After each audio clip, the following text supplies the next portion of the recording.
Deputeti e Partisë Demokratike Jorida Tabaku ka reaguar pas lëshimit të 15 urdhër arresteve nga SPAK lidhur me inceneratorin e Tiranës. Ka ardhur koha që secili të korrë atë që ka mbjellur, kështu shprehet në reagimin e saj deputetja e Partisë Demokratike Tabaku.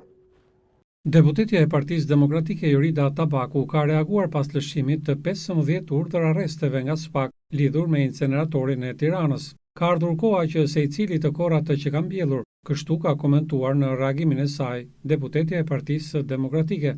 Në një reagim të gjatë në Facebook, ajo ka shkruar se ka një kohë për të mbjellë dhe një kohë për të korrur, ku me korrjen referohet arrestimeve të fundit që po ekzekutohen nga SPAK për punojësit e Erion Veliajt.